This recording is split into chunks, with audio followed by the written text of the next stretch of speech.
Assalamualaikum warahmatullahi wabarakatuh. Om Swastiastu, Namo Buddhaya, salam kebajikan sahabat-sahabat dimanapun juga berada.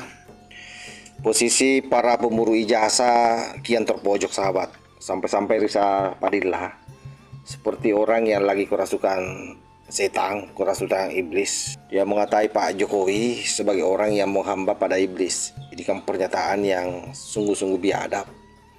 Efek dari stresnya karena memang ancaman hukuman terhadap mereka ini rata-rata di atas 5 tahun. Dia masuk dalam klaster pertama. Jadi posisi mereka ini para penyerang Jokowi memang variatif serangannya. Ada yang khusus mengglorifikasi isu ini melalui jalur agama, dan itu yang dimainkan oleh Rizal Padilla. Seolah-olah bahwa dia jauh lebih beriman daripada Pak Jokowi. Ini yang kemudian para netizen memblow up bagaimana pengakuan ulama termasuk Prof Mahfud MD terhadap posisi Pak Jokowi sebagai orang yang tidak diragukan keberimanannya kepada Tuhan yang Maha Kuasa. Dan itu disampaikan langsung oleh Pak Mahfud MD dan beberapa ulama se-Indonesia. Seperti apa videonya? Ini kita cek secara bersama-sama. Jokowi ini manusia pengabdi jin. Klinik, saudara-saudara sekalian. Klinik, temennya jin. Mina jin, wanas. Dua anak mana nama digabung. Gitu ya. Itu. Jadi bagaimana kita bisa toleran pada perilaku begitu? Satu aja ya, ke luar negeri ya. Gimana Pak? Pak Jokowi itu ibadahnya terjaga. Okay. Duduk di forum internasional pun kalau waktunya sholat, dia sholat. Itu pengalaman pertama saya kaget gitu. Saya baru belum sebulan jadi Menko Polhukam berangkat ke KTT ASEAN di Thailand. Nah, kan ini rombongan Pak Jokowi di depan gitu, Pak Presiden, Perdana Menteri di depan, lalu di belakangnya ada saya, Bu Retno, siapa gitu. Sedang acara gitu asik, Pak Jokowi juga ada. Protokolernya kan kalau pimpinan keluar yang di belakangnya maju. Betul. Saya disuruh maju Bu Retno. Betul Pak. Bu, saya duduk sama Presiden. Iya, lah Presiden Jokowi sholat. Begitu. Kemarin juga di Kamboja juga begitu. Waktunya siang, diberi waktu makan siang 1 jam, Pak Jokowi makannya 20 menit aja, 40 menit sisanya atau 30 menit sisanya tuh sholat sendiri. Jadi selalu ingat waktu ya Pak ya, dimanapun itu walaupun jamnya berbeda Pak. Iya, menjaga. Luar biasa Bapak Presiden. Itu tidak bisa dilupakan juga ya Pak, berarti pengalaman. Iya, terkesan. Saya lalu bicara kepada publik. Anda ini kepada masyarakat yang selalu mengatakan pemerintah anti-Islam, kamu gimana bilang pemerintah anti-Islam? Wong presidennya rajin sholat, di masjid para menterinya, di kabinet para menterinya puasa Senin Kamis, sholat kalau waktunya sholat. Kok mau dibilang anti-Islam bagaimana? Saya bilang, saya ini saksi, saya sering ikut Pak Jokowi. Kalau bepergian tuh waktu sholat ya sholat kok. Tetap ingat. Akhirnya beberapa kali tadi saya bertanya-tanya, kok bisa Pak Jokowi bisa menjadi presiden sehebat itu, sebenarnya apa? Menawi Pulau itu selalu meyakini ketika ada orang hebat itu pasti beliau itu memiliki keistimewaan religius, itu pasti. Dan saya lihat Pak Jokowi kan ya sama seperti saya kurus. Yun saya masih bukan gitu. Tapi kok beliau itu sangat hebat bisa menjadi presiden Indonesia berkali-kali dan punya anak juga hebat. Jadi wali kota setelah itu jadi wakil presiden. Ini sebenarnya apa? Amaliah keluarganya Pak Jokowi. Dan alhamdulillah setelah malam hari ini saya hadir di Solo terjawab, ternyata memiliki keistiqomahan religius, senantiasa menaikkan derajatnya orang tuanya yang sudah meninggal dengan istiqomah setiap minggu malam Rebu, seminggu sekali istiqomah rutinan. Ya ini jawabannya, ya ini Maka dari itu kita semua patut belajar dengan Pak Jokowi, dengan keluarganya Pak Jokowi. Ketika memang kita ini ingin dinaikkan derajatnya oleh Allah Subhanahu wa Ta'ala, jangan pernah berhenti untuk mendoakan.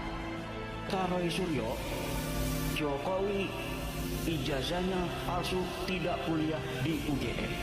Berita tahun 2025. Ada ratusan media online yang nulis begitu, betul? Tapi ketika ada ditemukan koran tahun 1985 yang menyebutkan di koran itu mahasiswa-mahasiswa UGM Fakultas Kehutanan namanya Joko Widodo, yang kita pegang apakah koran tahun 1985 atau koran media online, media cetak, majalah tahun 2025. Tahun 1985. Kenapa? Karena kejadiannya TKP-nya itu ada di UGM tahun 1985. Makanya Bu, ada rahasia Presiden Jokowi yang ditutup-tutupi oleh Jokowi. Sudah ditutup-tutupi, tapi kebongkar juga akhirnya. Apapun usaha Pak Jokowi nyimpen rahasia, rahasia tetap terbongkar. Siapa yang membongkar rahasianya? Profesor Dr. Mahfud MD. Apa kata Pak Mahfud MD? Keutamaan Pak Jokowi tidak pernah telat sholat di awal waktu. Bahkan bukan cuma di Istana Negara, saat di forum internasional, tiba-tiba Pak Jokowi ke belakang. Protokolernya pertemuan internasional, kalau kepala negara mundur, maka menteri harus menggantikan di posisi menteri yang jabatnya tertinggi. Siapa? Terpaksa Pak Mahfud MD yang harus duduk di situ. Pak Mahfud MD tanya, Pak Presiden kemana? Sholat. Artinya di forum internasional sekalipun sholatnya tetap di awal waktu. Beliau diisukan PKI dan itu ya Pilpres ini zaman pilkada pertama, kedua belum ada, nggak ada sama sekali. Ya karena mereka sudah kehilangan akal untuk memberikan isu-isu yang negatif kepada beliau. Sholatnya luar biasa. Hajinya beliau sudah melakukan. Zakatnya tidak pernah tertinggal. Puasanya bukan cuma puasa Ramadan. Senin Kemis itu istiqomah. Pernah pada suatu saat kula kalian rencang kula dijak sak mobil kalian panjenenganipun bubuk-bubuk. Istilahipun sama menika busukan. Di saat naik mobil sampun dangu mulai jam 12 enjing ngantos jam 1 siang menika bubuk-bubuk numpak mobil. Rencang kula ingkang wonten wingking menika matur kalian beliau. Pak Jokowi niki sak mobil luwe. Pripun niki? Ya luwe ya madang. Luwe kok ngomong. Akhirnya pun diampirke teng rumah makan. Supire kula rencang-rencang kula madang sedaya. Beliau mau tengok-tengok. Boten kepedahan. Lajeng kula matur, Pak Wali monggo dahar. Iki Senin, Gus. Subhanallah, ora katut, ora terpengaruh kanca-kancane mangan. Jadi memang luar biasa isu ijazah ini, termasuk kayak Imanuddin Usman Al-Bantani yang selama ini berjuang untuk merungkatkan nasab Kelampak Lawi juga ikut bicara, termasuk Gus Idam. Kan sebuah bentuk penyaksian yang luar biasa tentang bagaimana sebenarnya keluarga Pak Jokowi dari sisi religiusitas ya. Jadi tidak mungkin beliau menjadi pemimpin 2 periode kalau agamanya buruk. Tidak mungkin Tuhan itu mengutus pemimpin yang zalim untuk rakyat Indonesia yang notabene-nya mayoritas beragama Muslim dan beragama yang, dan tentu ini serangan-serangan seperti ini akan semakin membuat mereka frustasi karena ini tidak mempan. Orang juga sudah tahu lah dari dulu kalau isu agamanya dibawa-bawa ke politik itu akan selalu gagal. Anies Baswedan sendiri sudah buktikan itu. Bagaimana dia sangat kuat diglorifikasi sebagai orang yang paling taat, tapi faktanya kalah dari Pak Prabowo saat Pilpres. Kemarin saja itu kita kecolongan saat Ahok di DKI Jakarta.